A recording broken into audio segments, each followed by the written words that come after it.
Assalamualaikum warahmatullahi wabarakatuh. Halo teman-teman semua, selamat datang di video kami. Sebelumnya saya ingin memperkenalkan kelompok kami. Kami dari kelompok 4. Saya Azlin Haliza bersama 3 rekan saya, Aminati Hamida, Vina Rizkia, dan Dini Fariha, berkesempatan untuk menjelaskan tentang autisme. Ini saya akan menjelaskan sedikit tentang autisme. Apa sih autisme itu? Autisme sendiri merupakan gangguan perkembangan secara menyeluruh yang mengakibatkan hambatan dalam kemampuan sosialisasi, komunikasi, dan juga perilaku. Penyandang autis ini pada umumnya mengacukan suara, penglihatan, ataupun kejadian yang melibatkan mereka. Dan mereka menghindari atau tidak merespon kontak sosial, misalnya pandangan mata, sentuhan kasih sayang, bermain dengan anak-anak lain. Untuk mengetahui lebih jelas apa itu autisme dan bagaimana ciri-cirinya, mari kita simak video berikut ini. Ngerti gak sih, Nek? Aku tuh habis baca artikel kan kemarin. Itu kasusnya tentang anak autis. Dan kebetulan kan hari ini, bukan hari ini, minggu ini kita kan ada diskusi tentang autis. Kayaknya kita perlu baca-baca kasus kayak gitu. Wah, kebetulan banget itu sama kayak artikelnya gimana sih?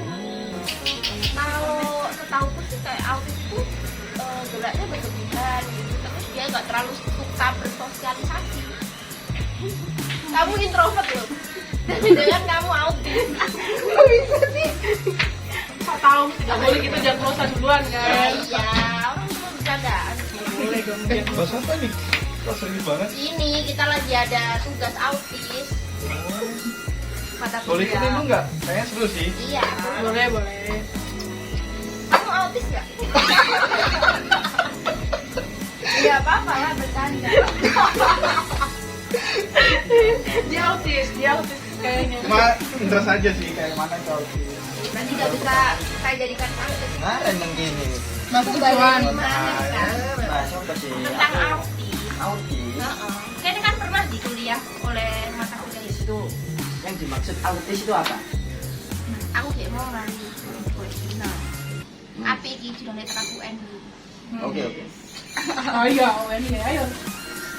Autis adalah suatu gangguan perkembangan secara menyeluruh yang mengakibatkan hambatan dalam kemampuan sosialisasi, komunikasi, dan juga perilaku. Jadi lek ono anak apa itu namanya dengan ciri-ciri tersebut kemungkinan dia autis. Coba masih perlu diagnosa lebih lanjut kan ya. Nggak boleh ini sih asal diagnosa juga sih. Heeh. Kan ada anak hiperaktif, ada juga nanti takutnya salah mengartikan kok. Oh, Tapi- beda ya. Heeh. Beda lah. Kira-kira penyebabnya apa ya, Vin ya? Ya, penyebabnya itu. Penyebab autis itu sangat kompleks. Yang telah diketahui sekarang adalah karena adanya gangguan pada fungsi susunan syaraf pusat. Gangguan fungsi ini diakibatkan karena kelainan struktur otak yang mungkin terjadi pada saat janin usia 2 bulan. Nah, jadi biasanya kalau ibu-ibu hamil itu kan harus dijaga. Jadi karena bisa jadi karena masa kehamilan itu yang membuat anak bisa autis. Mungkin salah makan atau ibu yang merokok bisa jadi. Karena kalau kebutuhan jadinya saat mengandung juga bisa mengakibatkan Dari autis. mana ya jadinya yang biasanya? Obat-obatan mungkin ya? Ini bisa obat, bisa rokok kan. Nah, itu dari ibu hamil yang nggak menjaga pola makan atau kesehatan, nanti bisa anaknya jadi kena autis. Sih. Tapi nek ngono kan yo rada medeni ngono lho. Rada menakutkan ngono. So scary. Asal muasale autis itu piye? Jadi autis ini pertama kali dikenalkan di namanya Leo Kanner pada tahun 1943. Waktu itu Leo Kanner itu lagi nganalisis arek-arek ngono lho. Arek-arek 11 anak sing iku punya beberapa gangguan kayak senengannya mengisolasi diri walaupun itu Covid kan. Mental gitu. Mental enggak sih kalau di sini. Kayak gejala kesulitan berhubungan dengan orang lain ngono lho. Sosial. Oh, kayak ansos. Lihat ini ansos ya. Aku introvert. Introvert ini ada. Oh, Mengisolasi diri. Hati-hati loh. perilaku yang Enggak. tidak biasa dan cara komunikasi yang aneh. Oh, cara komunikasi. Jadi waktu itu dia menjadi itu. Dan autis itu dari bahasa Yunani. Keren loh, pakai bahasa Yunani loh. Apa sih artinya kalau dari Yunani itu? Artinya autis sendiri itu kan diambil dari kata autos yang artinya sendiri atau lebih suka menyendiri. Oh. Tapi kita kan nggak bisa ya kayak menjudge orang yang suka sendiri atau introvert itu orang yang autis karena autis kan nggak bisa kan. Kita harus apa namanya ngasih kayak pembuktian lain kan. Dan ada gejala-gejala tersendiri di anak setiap usianya. Jadi itu aku baca kan. Di sini tuh ada beberapa gejala yang dapat diamati dan perlu diwaspadai pada usia. Jadi di sini tuh ada usia 0 sampai 6 tahun. Jadi yang usia ini bayi itu nampak terlalu tenang. Terus yang kedua terlalu sensitif, cepat terganggu atau terusik. Terus gerakan tangannya dan kaki berlebihan terutama bila mandi biasanya kan. Berlebihan. Terus ini tidak pernah terjadi kontak mata atau senyum secara sosial. Berarti pelan gitu dong. Tangannya. Susah sih. Tak hitung itu. Tak hitung itu. Apa sih? Oh, gitu. Lanjut Mbak, lanjut. Terus ini ada bila digendong, mengepal tangan atau menegakkan kaki secara berlebihan. Kayak gimana ya? Oh, kaku, kayak chip kaku gitu. Iya, Anaknya. iya. Gitu bukan. Terus itu terus ini ada usia 6 sampai 12 tahun. Jadi tiap 12 bulan kali. iya ya ampun aku tuh salah fokus terus deh. maaf Kita maaf belum minum. Iya. Iya, Kopi sorry, dulu. Ngopi nih ngopi. Ya, jadi usia 6 sampai 12 bulan ini itu kalau digendong itu kaku atau tegang biasanya. Terus tidak tertarik pada mainan. Biasanya kan anak kecil kan mainan kan sering tertarik, tapi ini enggak gitu. Terus ini tidak bereaksi terhadap suara atau kata. Jadi kayak dipanggil itu enggak ada reaksinya gitu loh, kayak dia gitu. Tapi bukan berarti dia nggak denger kan? Enggak, mungkin responnya kan. Responnya lambat kan? Iya, Berarti Tumbuh kembangnya yang lambat ya. berarti udah bisa didiagnosa dong ya, maksudnya Mulai dari kecil ya. heeh, Udah kelihatan gitu loh kalau anak itu dari autis. beberapa gejala tadi. Oh, gitu. Terus ini juga ada yang selalu memandang suatu benda atau tangan sendiri secara lama, akibatnya terlambat dalam perkembangan sosialisasi dan bahasa. Aku pernah deh kayaknya waktu itu apa di sekolahnya itu ada itu yang dia tuh suka mainin tangan tuh gini. Itu aku masuk habis gak sih kayak gitu. Terus dia tuh kayak fokus sama tangannya.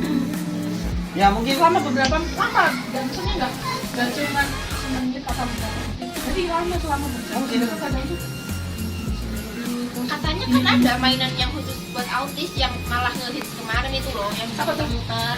oh, Spina. Itu katanya itu buat anak autis, Ren. oh tapi banyak orang umum yang main ya. Nggak tahu sih, mereka pun autis kan. Bukan mengautiskan diri. Apa? Namun mereka ya kan ingin mencoba gitu loh. Tapi kayaknya Pelan-pelan. orang-orang tuh nggak tahu deh kalau itu main autis. Iya, ya jujur aja aku ya nggak tahu. Anaknya. Iya. Itu kayaknya ini deh buat melatih fokus gak sih itu kan itu putar jadi itu bisa ngelatih itu kan. Iya, Mungkin iya. karena dia hidup di dalam dunianya sendiri kan. Iya. Terus ini juga kan itu tadi 6 sampai 12 bulan. Kita tuh harus juga usianya mungkin kan orang tua kan nggak tahu kan maksudnya anak itu. Banyak yang acuh. Jadi umur 2 sampai 3 tahun itu ya ada yang ini tuh tidak berminat atau bersosialisasi terhadap anak-anak lain. Main Oh. gitu ya. Akses kita. Udah dunia sendiri bener kan. Terus tidak ada kontak mata, tidak pernah fokus, kaku terhadap orang lain, dan senang digendong dan malas menggerakkan tubuhnya. Sering dia berjalan. Itu berarti termasuk motoriknya juga gak sih? rebahan. Terkait Masih ada lagi. Ada. Ini yang usia 4 sampai 5 tahun. Biasanya ini suka berteriak-teriak, terus suka membeo atau menirukan suara orang atau mengeluarkan suara-suara aneh. Oh. ngulangin perkataan orang gitu ya. Iya. Biasanya. Terus ini gampang marah atau emosi apabila Tidak marah nih mbak. Dan Tapi aku nggak autis, udah lebih dari 5 tahun loh. Terus ini yang terakhir itu ada agresif dan mudah menyakiti diri sendiri. Oh ya banyak sih kasus yang anak Iya, itu iya, iya. anak autis tuh suka kayak mukul-mukulin tangannya, kepalanya. Iya, ya itu kan? adiknya temenku. Katanya sih gitu. Dia suka Gini sendiri gitu kan? Iya, tembok katanya kalau marah. Kepalanya dibentuk Yang kemarin waktu kita pergi di sini tuh loh. Anaknya kan iya. cerita sih. Nah, Tapi kadang itu orang salah diagnosa kalau nggak gitu mereka itu kayak kuat gitu loh sama anak-anak yang autis. Akhirnya mereka sampai gede ya udah kayak tahu nggak sih kebanyakan kalau kita lihat orang gila sering lewat jalan depan rumah. Sebenarnya itu kurang kesadaran aja sih dari orang-orang kita.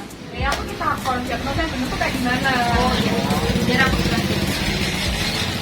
Di sini ada tulisan mendiagnosis autis membutuhkan Maaf ya, Mas, kecerdasan, tambah. pengalaman, Oh iya. dan Makasih ya, waktu Mas, ya. yang relatif lama untuk pengamatan. oh iya. Berarti ya butuh waktu lama gitu ya untuk mendiagnosis anak. Kayaknya sih kan kita juga nggak bisa kayak sehari 2 hari sama dia itu autis nih kayaknya. Jangan-jangan dia cuma gangguan besar kayak keterlambatan belajar, keterlambatan membaca atau yang lain loh. Salah satunya gimana sih? Ini ada sih dari DSM-4. Anak yang menunjukkan gejala-gejala yang terdapat dalam kriteria DSM-4 harus segera dilakukan asesmen pengkajian yang diikuti penegakan diagnosis. Oh. Berarti kalau kita udah tahu nih Ya, ya, gejalanya, harus langsung apa itu namanya kita bawa ke psikiater atau psikolog untuk menegakkan diagnosis. Kan salahnya takutnya salah diagnosis gitu. Nah pertanyaannya nih, kan nggak semua orang tua tuh sadar sama tahapan perkembangan si anak gitu loh. Gimana caranya kita tuh tahu? Kalau misalnya orang tuanya sendiri tuh nggak mau tahu tentang anaknya. Paling ya biasanya kan orang tua tuh bilang, alah paling ya nanti bisa baca sendiri atau nanti bisa berubah kayak gitu. Banyak orang tua yang kayak gitu. Tapi kekurangan kita sih mengedukasi ya sebenarnya. Kayaknya kita harus cari cara buat mengedukasi orang tua agar Ya. mereka nggak terlambat diagnosa gitu loh. Kan kasihan juga nanti anaknya. Banyak kan anak yang salah diagnosa terlantarkan. Diajukan gitu ya. Iya. Oh iya, terus ini cara penanganannya ya apa? Untuk autis. Terapi. Iya, terapi itu. Oh. Ada terapinya sih ini kan. Jadi ada beberapa terapi. Yang pertama itu ada terapi bicara, ada juga terapi biomedik sama terapi makan.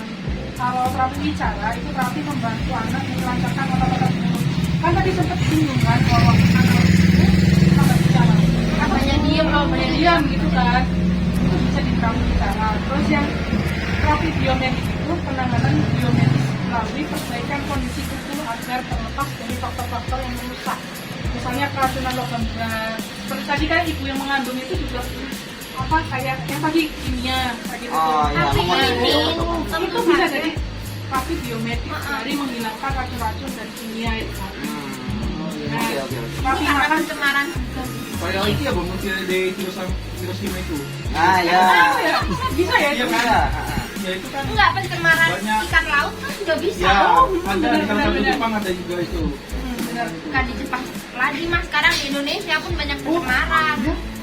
Itu kan nanti bisa merusak nutrisi ikan itu sendiri. Limbah-limbah yang kimia kan ngalir ke laut yang dikonsumsi Jadi, ikan lalu dikonsumsi sama Benar, ikan loh. zat kimia yang dapat merusak itu secara tidak sengaja masuk ke dalam ibu hamil. Berarti pada dasarnya anak itu normal, cuman dari konsumsi kayak gini, jadi kayak gitu. Itu salah satu faktor. Ya oke kita kembali ke bahasannya. Ada terapi makanan itu beberapa anak dengan gangguan autisme pada umumnya alergi terhadap beberapa makanan.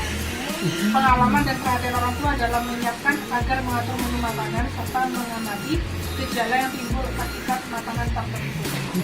Makanya mempengaruhi ya. Tapi nggak ada ya, maksudnya satu anak dan anak lainnya itu alerginya sama kayak gitu. Enggak sih beda-beda. Nggak beda ya. Tapi kayaknya kalau makan tuh jarang deh ya. Maksudnya faktor dari makanan tuh mungkin jarang kalau menurut aku. Tapi Banyak aku kan juga dari- kurang tahu lagi. Wah, ini baru pertama kali juga saya dengar masalah autis. Tapi Kebanyakan dari buah hamil tuh gitu sih. Iya. Kebanyakan dari buah hamil. Kebanyakan memang genetik. terus ini dari 3 terapi kita bakal menjadi seorang ayah. Nah, itu harus dilakukan bersama profesionalnya atau kita hanya kita saja yang berarti harus profesional dong ya. Iya benar. Kalau kita kan nggak punya ilmu yang cukup untuk menangani anak Penanganannya autis, ke profesional pastinya. takut salah penanganan. Makanya tadi itu ada penegakan penanganan. Dan kita nggak salah juga. Kan kasihan anaknya sih. Ya mungkin ke psikiater itu tadi. Iya, psikiater. Ada satu lagi nih, Ya. Wah, ketinggalan ya. ada diet apa tanpa gluten dan kasein. Jadi diet tanpa gluten dan kasein itu sering direkomendasikan untuk anak dengan gangguan autis. Oh, berarti ke anaknya bukan ke ibunya ya? Bukan dong, kan biasanya kalau anak autis kan tadi kayak kelebihan apa energi kan. Kan ini ada. Oh bener, gula kan sumber energi. Nah itu tadi diet gluten dan apa nih? Diet tanpa gluten dan kasein. Oke. Ya. Kalau kafein nggak apa-apa berarti. Kamu aja. Enggak. Oke, jadi kita ya udah tahu nih, terima kasih juga ya. Makasih banyak ya. Oh. Infonya yang baru ini ya, termasuk Enggak, Jadi jadi kita kita sama-sama sharing sih. Sama belajar sih Soalnya aku juga baru tahu kalau ada terapi kan makanan. kita lagi studi kasus soal itu aja ya. Oke. Wah, kayaknya bagus nih psikolog yang. Iya. Kayak menarik gitu Iya. ya, psikolog itu. Ya. Makasih Makasih ya. ya. Oke. Tepat banget ini. Kapan diskusi lagi Boleh dengan deh. tema yang lain? Jadi, dari video tersebut dapat ditarik beberapa kesimpulan mengenai autisme. Terapi yang dapat dilakukan untuk menangani anak autisme diantaranya adalah terapi bicara, terapi biologi, terapi makanan, dan terapi perilaku. Banyak sekali cara dalam program terapi untuk anak autisme, tetapi keterlibatan orang tua dalam memahami metode terapi akan meningkatkan hasil yang dicapai secara maksimal. Gejala yang timbul pada anak autisme sangat bervariasi. Oleh karena itu, terapinya sangat individual dan tergantung keadaan. Dan gejala yang timbul harus ditangani secara holistik oleh tim ahli. Terima kasih buat teman-teman yang sudah melihat dan menyimak video dari kelompok kami, kelompok 4. Apabila ada kekurangan, kami mohon maaf yang sebesar-besarnya. Assalamualaikum warahmatullahi wabarakatuh.